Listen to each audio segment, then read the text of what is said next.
Hallo zusammen, hier Werktag Sonntagsschule in Nottingham, schon zum zweiten Mal auf diesem Weg. Heute werden wir das Thema Heiligkeit miteinander anschauen. Was bedeutet für dich heilig und was bedeutet für Gott heilig?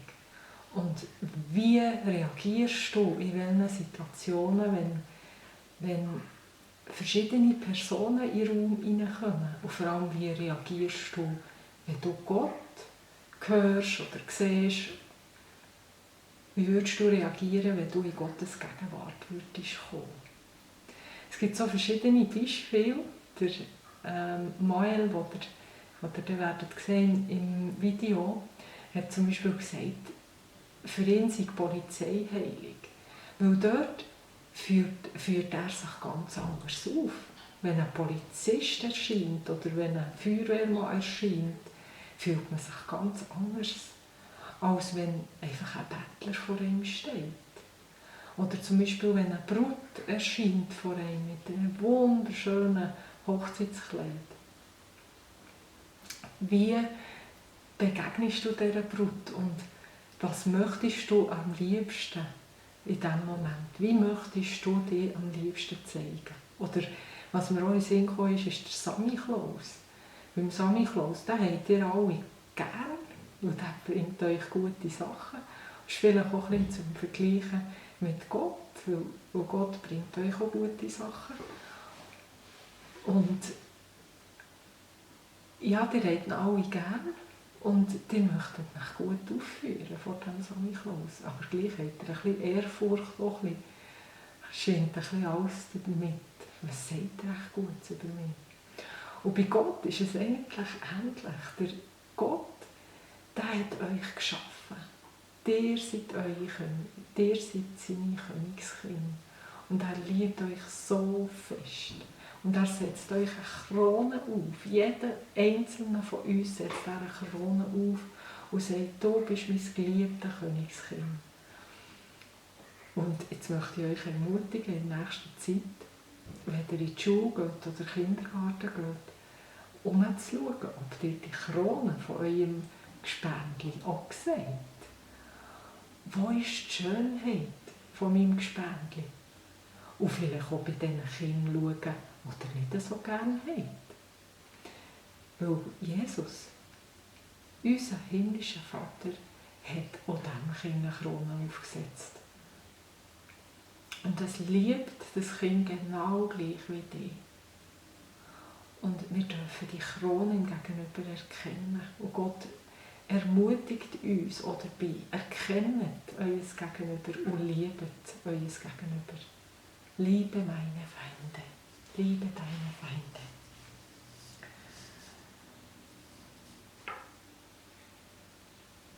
Wir werden euch eine Geschichte erzählen von Mose, der in der Wüste ist. Und dann begegnet er Gott. Und Gott sagt ihm, er soll die Sandalen abziehen, weil er auf heiligem Boden steht.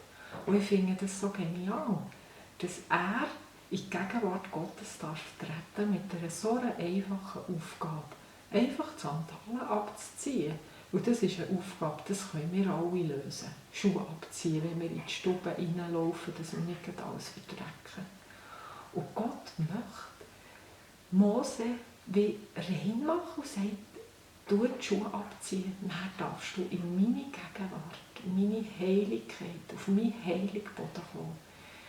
Unser Schöpfer will in Kontakt treten mit uns Menschen. Die Vorstellung ist einfach gewaltig für mich. Im Video werdet ihr die Geschichte hören von Mose, der in der Wüste ist, und Gott gibt ihm einen Auftrag, nämlich auf Ägypten zu gehen und sein Volk, das in Sklaverei ist, zu befreien. Und er soll vor den Pharao gehen und sagen, Pharao, du musst mein Volk freilassen. Und Mose fragt so, ja, aber was soll ich denn sagen, dass die rauskommen am Pharao? Was soll ich denn dem sagen? Und er sagt einfach Gott, ja, du musst einfach sagen, ich bin der da ist. Und Matteo sagt so im Video, ein solcher Blödsinn. weil er einfach die Möglichkeit, dass das reicht, nicht sieht. Aber wenn man eigentlich das anschaut, wenn man sieht, dass Gott da ist, der Himmel und Erde geschaffen hat, dann ist es doch einfach ganz etwas Einfaches für Gott, sein Volk zu befreien. Und der Pharao auch davon zu überzeugen, dass er das Volk von ihm aus frei zu lassen. Also eigentlich liegt es auf der Hand und ist völlig einfach. Aber wir trauen das uns aber nicht zu. Unser Glaube ist zu klein, dass wir fähig sind, mit Gott so eine grosse Aufgabe zu erledigen. Selbst Mose hat nicht daran geglaubt. Und ich möchte euch ermutigen, Gott ist so gross, der kann noch mehr tun, wenn ihr es zulässt. Wenn wir uns nicht mehr sehen, dann wünsche ich euch einfach alles Gute und dann bis zum nächsten Mal. Viel Spass beim Video.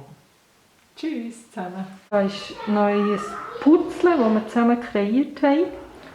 Und, wir haben jetzt extra noch leere Teile lassen, damit Gott auch wirken kann, dass wir Gott nicht in einen Rahmen hineintun, sondern dass er auch dort, wo es weiss ist, dass er seine Kreativität in euer Leben auch noch reinbringen kann. Danke vielmals für eure Teile und es ist wunderschön rausgekommen.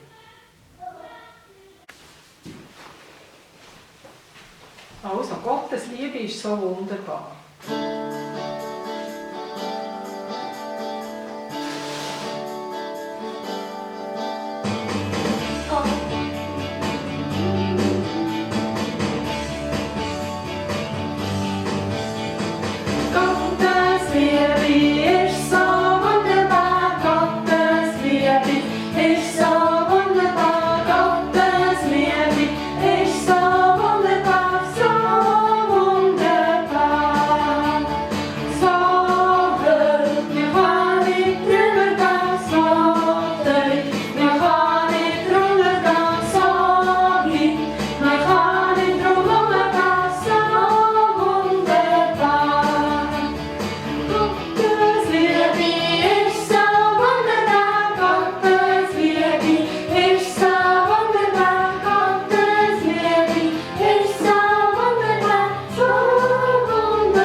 Die Sonne gemacht. Okay, das kann ich auch. Ego.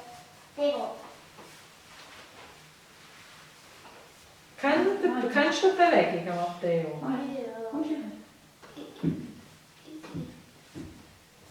Ja, schon mit nachmachen. Ich kann jetzt sonst daheim mal machen.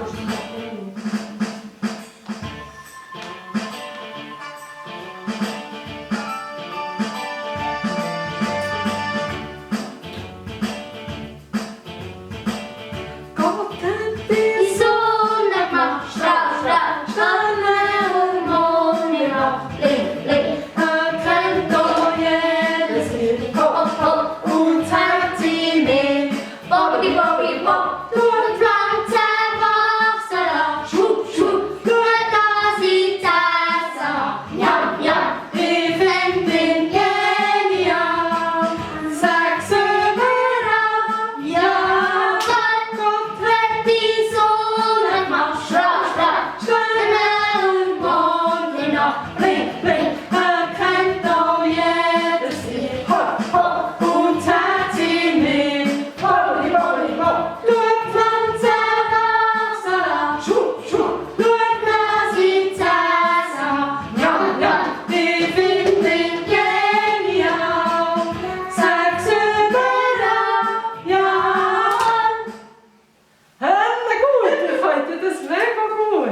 cool. Tanzen. Ja, 2, 1.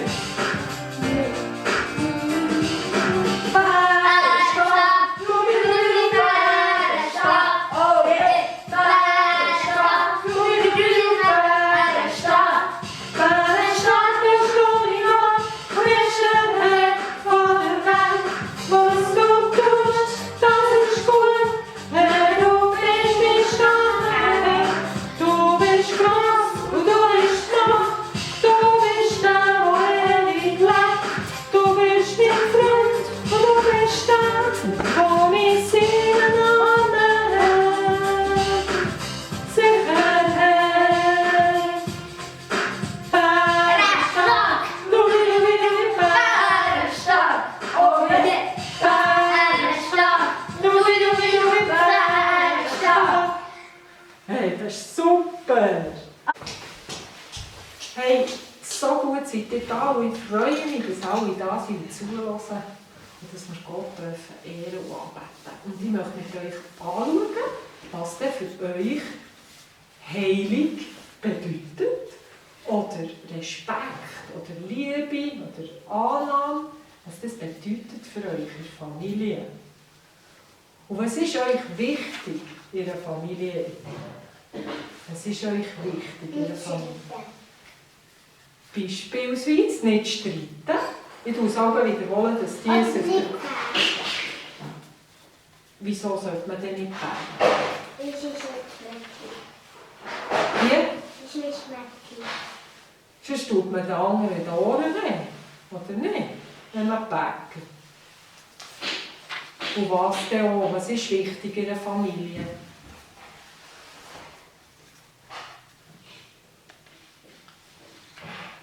Kommt noch etwas in den Sinn?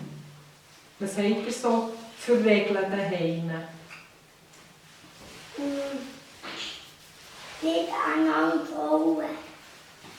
Genau, dass man lieb miteinander ist. Oder Melina? Miteinander haben. Genau, dass man lieb miteinander ist, dass man friedlich... Oder die Kappe abschließen. Genau, und nicht böse Wörter sagen. Weil wir wollen ja einander Liebe schenken. Ja. Und in Familien nicht blöd tun, der Mami und Papi folgen. Genau. Und das ist wie heilig. Es ist nicht heilig, dass wir nicht streiten, weil das macht mich traurig und das macht die Familie traurig.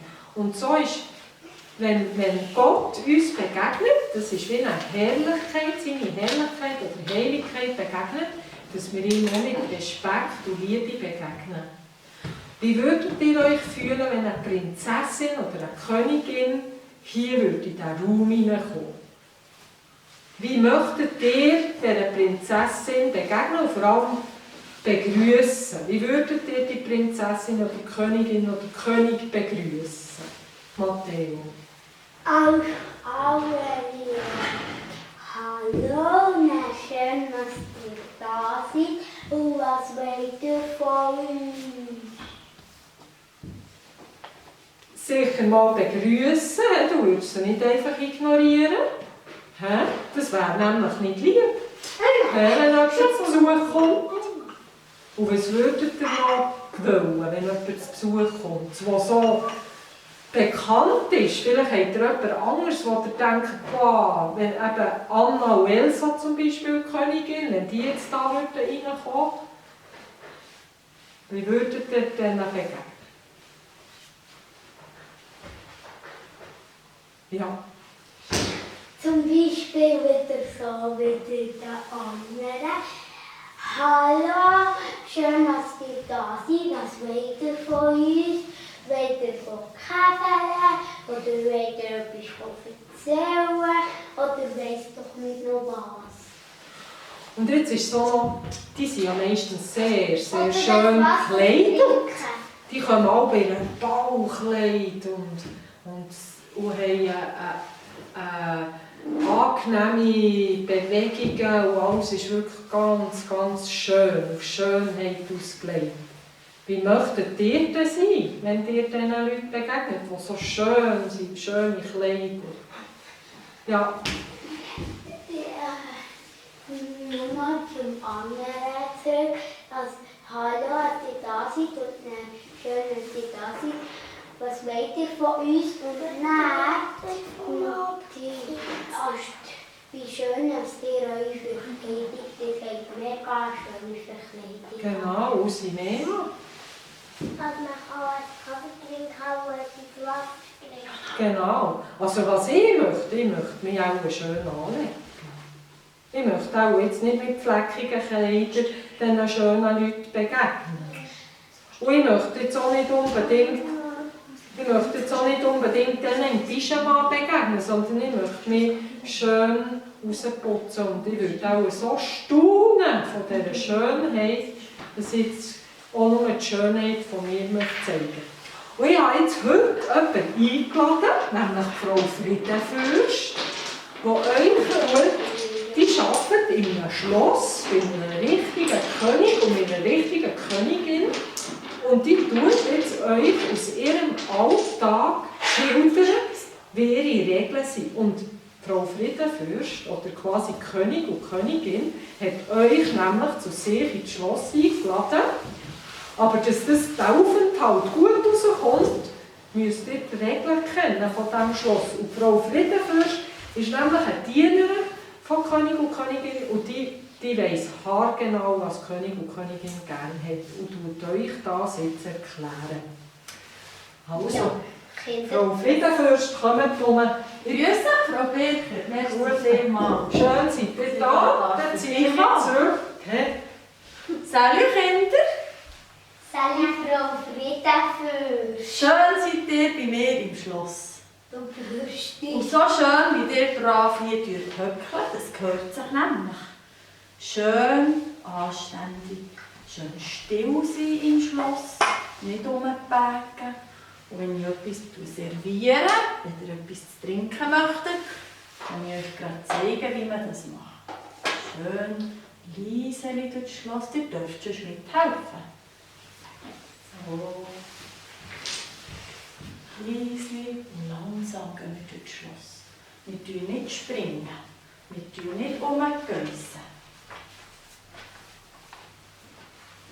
Und man tut auch fest Sorge haben, dass einem nichts am Boden fällt, dass man nichts am Boden schlägt, kein Gegenstand. Das sind Leute! Das ist mir das.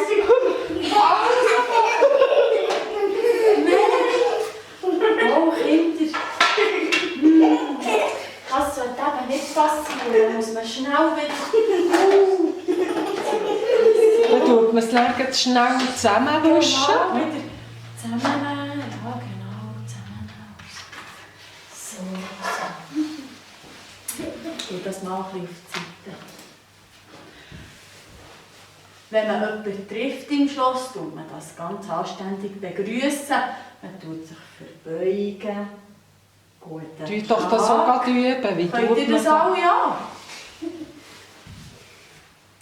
Genau, guten Tag. Wenn eine Dame daherkommt, kann man die Hand nehmen und ein Münzchen geben. Ein Handkuss, nur bei den Damen. So, der Herr, ihr dürft es gerade vormachen. Habt ihr gerade mehrmals? Ich bin auch eine Dame, bei Frau Friedenfürst. Ja, wunderbar, Matteo, du kannst ja das super gut. Und es gibt dort das Tüchlein, das brauche ich nicht, das brauche ich nur zum Servieren. So. Wenn wir eine Veranstaltung haben, ein schönes Fest auf dem Schloss, dann tun wir zusammen tanzen.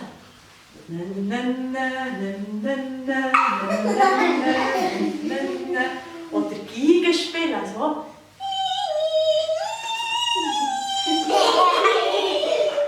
Genau. Und das grösste Fest, das wir haben, dann spielen wir Golf. Spielen. Wisst ihr, was das ist? Nein. Golf?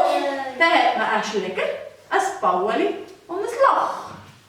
Man muss schön gerade herstehen. Minigolf kennt ihr vielleicht. Und Golf ist einfach auf einem riesen Noch weiter, genau. grossen Und Rasen. dann tut man das Bauli probieren, in das Loch zu schlagen. Juhu! Schon drin! Genau.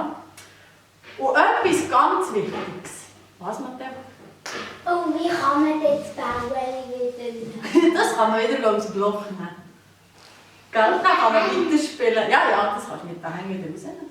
Aber etwas muss ich euch noch erklären. Im Schloss kann man nicht einfach vom Tisch springen, wenn man isst oder schmatzen. Das zeige ich euch jetzt hier. Man nimmt... Also, kannst du mir das heute haben? So. Man nimmt nicht alles, man nimmt nur ein kleines Stückchen. So. Tut sich das auf das Sauerli. Tut das ins Maul. Ja. Nicht schmatzen dazu.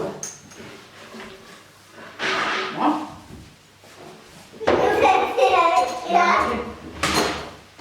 So. Jetzt danke ich euch ganz herzlich, dass ihr bei mir im Schloss vorbei und ich hoffe, ihr habt jetzt verstanden, wie man in einem Schloss sich durchdenkt. Ich wünsche euch noch ganz einen schönen Nachmittag. Adieu miteinander. Tschüss, Frau Vergitterwürste. Ich erzähle jetzt euch eine Geschichte und ihr könnt dann sagen, welches Gesicht als sich die Person fühlt. Ihr könnt mir dann sagen, welches Gesicht das ich nehmen soll. Gut. Der Mose führt die Herde von seinem Schwiegervater, vom Jitro, der Priester von Midian. Eines Tages tut er alle die Tiere durch die Wüste treiben und kommt zum Herod, vom Berg von Gott.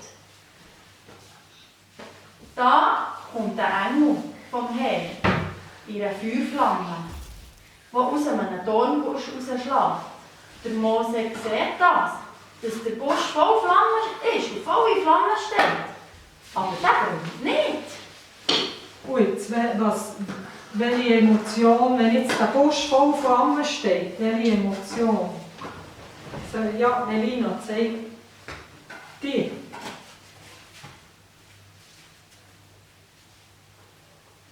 Gut. Das ist ja seltsam, sagt er zu sich selber. Warum brennt denn der Busch nicht? Das muss ich mir also näher anschauen. Nicht die. Als der Herr hat gesehen, dass der Mose näher herkommt und es genauer betrachten, hat er ihm aus dem Busch rausgerufen: Mose, Mose, hier bin ich, sagt der Mose. Du musst mir aber sagen, welche Emotion würdet ihr jetzt? Ja.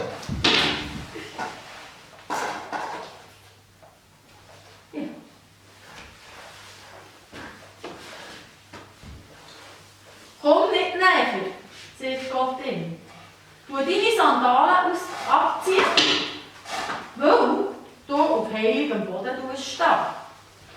Jetzt kommen wieder neue Emotionen. Wie wäre es noch jetzt drum, wenn ich das Gott würde sagen? Also. Ich bin der Gott von deinen Vorfahren. Der Gott Abraham, der Gott Isaaks und der Gott Jakobs. Als der Mose das gehört hat, er gerade sein Gesicht zugedeckt. Er hatte Angst, Gott anzuschauen. Welches kommt er jetzt? Wenn er Angst. Wenn er Angst hatte. Hast du das Angst? Schau mal, welches Gesicht das ist. Oh.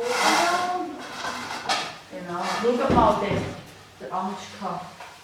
Der Gott sagt zu ihm: Ich habe gesehen, wie sehr mein Volk leidet. Ich bin gekommen, für das Volk zu retten, aus Ägypten rauszuführen. Ich habe seine Schreie gehört. Ich werde mein Volk in ein wunderschönes Land führen. Du sollst zum Pharao gehen und das Volk führen. Jetzt muss er das Volk rausführen. Was hat er jetzt für ein Gesicht? Was mache ich nicht? Freut er sich nicht? Freut er sich, wenn er zurückgehen muss und das Volk rausführen?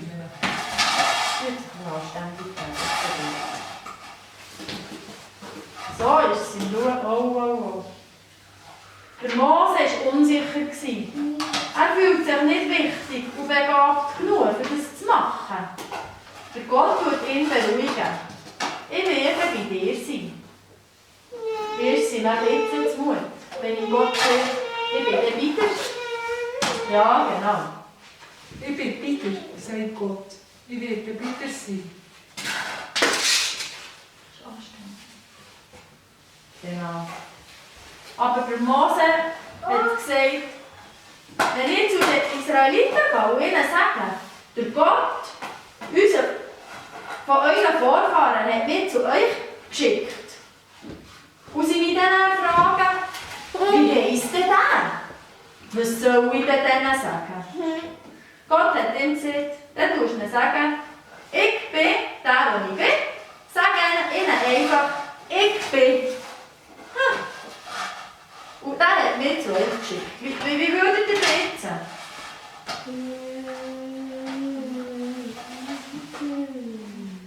Da.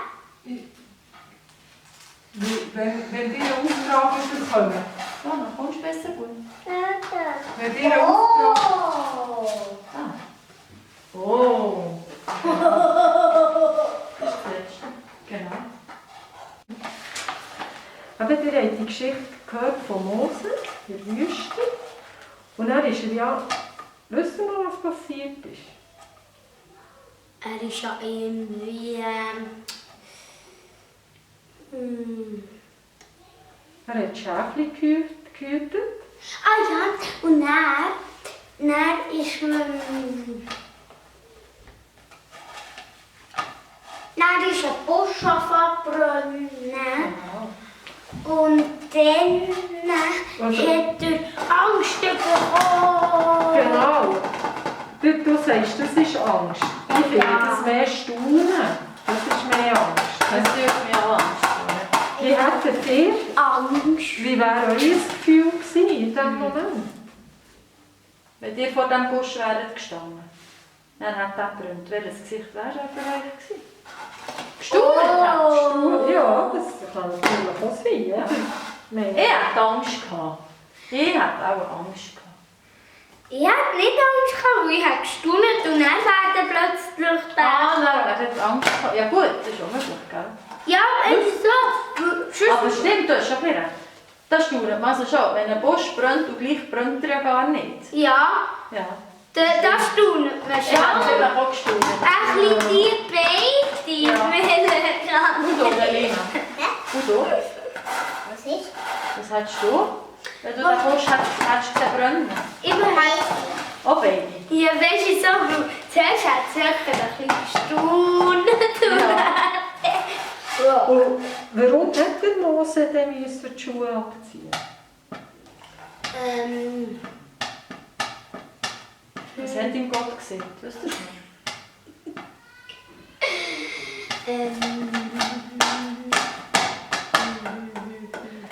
Er steht auf heiligem Boden. Und was bedeutet der heilige Boden? Das ist der Staubboden, der so macht.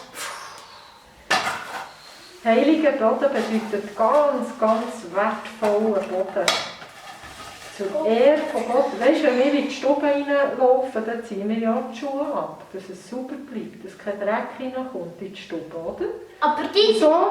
zieht keine Schuhe ab, wir legen die Finger an. Genau. Aber die wird dann auch gleich dreckig, wenn man mit dem Finger rausgeht. So wie das. Wie ich, aber ich wollte ja etwas rausspringen. Genau. Also ist das, Gott hat wollen, dass das ein sauberer Boden bleibt, dass man dort nicht mit Dreck reinbringt. Darum hat er die Schuhe anziehen. So. Genau. Und wieso hat der Mose sein Gesicht verhüllt? Ja. Wo Gott ihn hat gesehen. Was hat der Mose wollen, bis er ihn nicht sieht? Warum nicht? Nicht wohl gewesen, auch gerade. Ja. Oder was ist er? Gottes Herrlichkeit hat so gestrahlt, dass der Mose das Gefühl hatte, er sterbe, wenn er noch anschaut. Weil, wenn ihr in ein Feuer hineinschaut oder in die Sonne hineinschaut, was macht ihr dann? Wenn ihr in die Sonne hineinschaut? dann blendet es uns. Genau. Und jetzt hat Mose hat's nicht nur geblendet, sondern er hat den Witz gespürt von dem Feuer. Und hat wirklich Angst gehabt, jetzt schaue ich in die Sonne rein, in die Herrlichkeit, die blendet mich und die verbrennt mich auf der Stelle. Und dann, wie hat er sich echt gefühlt in diesem Moment? Ja, Also hat er ich wohl. hätte jetzt auch ein bisschen gestaunt wegen der Hitze. Dann hätte das. Ja, Angst gehabt. Vielleicht immer ein bisschen die beiden. Und ich finde, wenn man gerängig ist, aber ich finde jetzt hier, die dann hier traurige, finde ich jetzt immer, da hat es ja noch so etwas Seichtes Tränen von den Augen. Wenn sie hier eine Träne, die von den Augen Freudestränen. Ja. Und dann hat Mose Gott gefragt, wer bist du oder wie heisst du? Und dann wisst ihr noch, was Gott gesagt hat? Du bist Mose. Nein, Mose hat Gott gefragt, nach dem Namen von ihm. Er hat doch gesagt, was soll ich denn dem Volk sagen, wenn die mich fragen? Wisst ihr noch, was Gott Wer du gesagt hat? bist. Er hat einfach gesagt, er soll ihnen dann einfach sagen, ich bin da. Ich bin der da ist. Und Das ist dann? mega Blödsinn. Komisch, gell? Ja, aber wie hat jetzt der da wieder reagiert? Wie wäre der sich gefühlt? Ja, ja, boah. Also, stellt euch vor, ihr wäret in der Wüste, so wie Mose. Und ihr seht plötzlich den Dornbusch, der brennt. Und ihr bekommt einen Auftrag über von Gott. Ihr wäret jetzt, sagen wir, auf Jütendorf Berg. Oder was kennt ihr? Was kennt ihr von den Ferien? Wo seid ihr schon in den Ferien gewesen? Ich bin schon mal im Wallis, schon mal in Sardinien, Ja, und wer schon in Deutschland, schon in Afrika, Jetzt noch Melina schon in den Veloferien, schon in Bergen und dann schon hier da in die Ferien. Ich weiss doch nicht. Melina, wo bist du noch gewesen? Oh, schon. Morscha. Das ist auch von einem Hocker. Oh, schon. Also, jetzt wäret ihr in den Ferien und ihr seht den Dornbusch brennen dort und Gott sagt zu euch so, und jetzt geht ihr auf Uttigen. Dem Volk Uttigen geht es nicht gut, ihr müsst das jetzt auf Morscha bringen. Und dann sagt euch Gott, ihr könnt dem Volk einfach sagen, ich bin da. Ich bin der da ist. Und dann kommen die. Dann muss ich raufgehen. Kommen die nicht? Kommen die. Nein. Eben, Mose hat eben auch gefunden, die kommen doch nicht an. Und dann hat Gott gesagt, ja, sie kommen und dann will er nie im Schauen kommen. Mal sie dürfen die.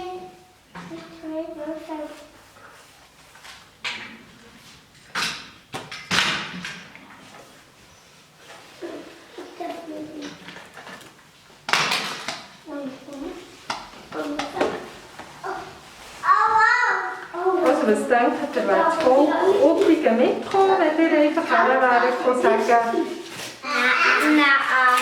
ich bin da. Der, der sagt, ich bin da, der sagt, ich bin da. Nein, nicht mitkommen. So ein komisches Wort.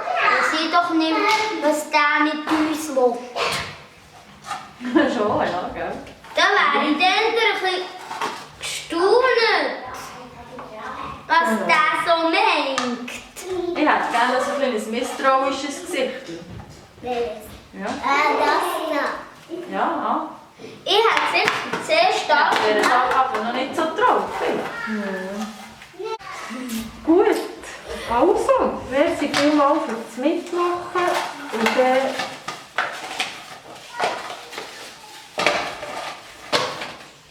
möchte ich zum Schluss noch einfach merci sagen. Weil die Aussage, ich bin da, ist ja eigentlich schön. Hä? dass er da wird sein. Also, ich sage, Danke.